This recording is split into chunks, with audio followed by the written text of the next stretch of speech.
entreprise qui a été créée en 2020 dans l'objectif, avec pour objectif principal de mettre sur pied la première unité de production de cure-dents made in Africa qui sera produit au Cameroun. Donc globalement, cure-dents aujourd'hui c'est près de 3650 personnes qui investissent pour un montant de près de 104 millions de francs CFA investis à nos jours, répartis pour nos investisseurs dans 42 pays dans le monde. Donc ça c'est cure-dents dans sa globalité.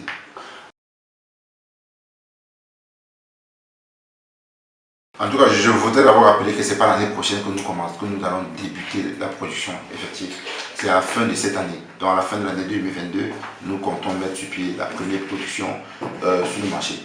Donc au plus tard au mois de décembre 2022, qui est une certitude.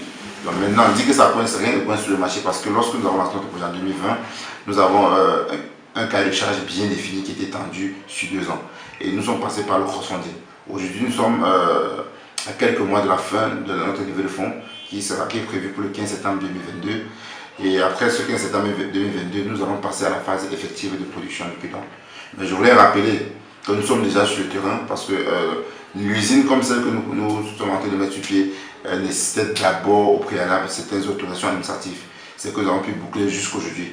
Malheureusement pour nous, le Cameroun ne dispose pas encore des normes de qualité pour la production de cure-dents. Mais nous sommes en train de nous adapter avec les normes africaines et la norme française pour pouvoir avoir des cure-dents de qualité dans notre pays.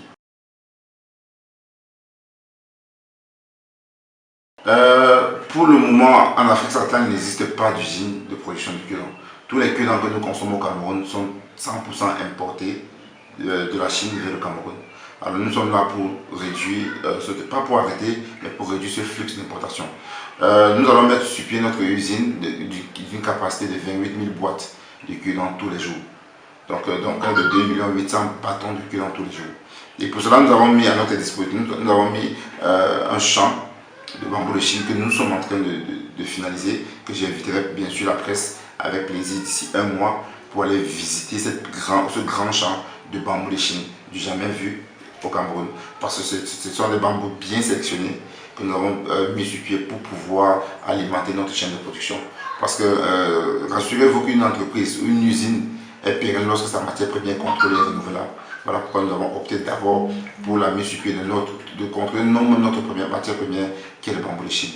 Notre champ de bambou de Chine se trouve à Elat, d'une superficie de 5 hectares pour le moment. Et avec le temps, nous allons essayer d'agrandir ce champ-là. Dans notre programme, nous avons déjà acquis des terres pour la mise sur pied de l'usine en elle-même, à Elat, qui est située à 1 km de notre plantation. Mais maintenant, puisque le bambou va prendre 4 ans, notre champ va prendre 4 ans pour être en maturité. Pour un début, nous n'avons pas encore d'accès à l'électricité à Elat sur ce site-là. Donc pour un début, nous allons mettre notre usine d'abord délocalisée sur Yaoundé ou sur EDEA. Nous sommes encore en train de tergiverser là-dessus pour commencer la première production sur les 3 premières années. Donc il y aura une usine bien effectivement qui sera mise sur pied à la fin de la levée de fonds, mais qui sera d'abord soit à EDEA, soit à Yaoundé, en attendant de se délocaliser sur Elat, sur le site proprement dit.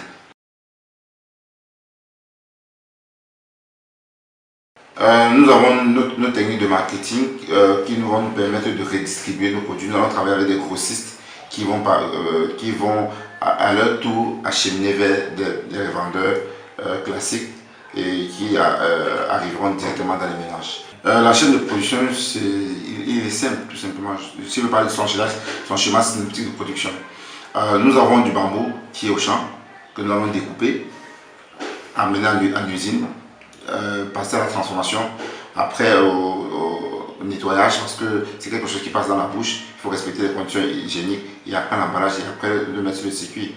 Alors pour nous rassurer que nous maîtrisons cette chaîne-là, dernièrement en janvier, toute une équipe de cure-dents s'est rendue au Ghana pour acquérir de l'expérience chez un collaborateur qui a aussi mis sur pied une usine de production de cure-dents récemment, et dont nous utiliserons les mêmes machines venant du même fabricant.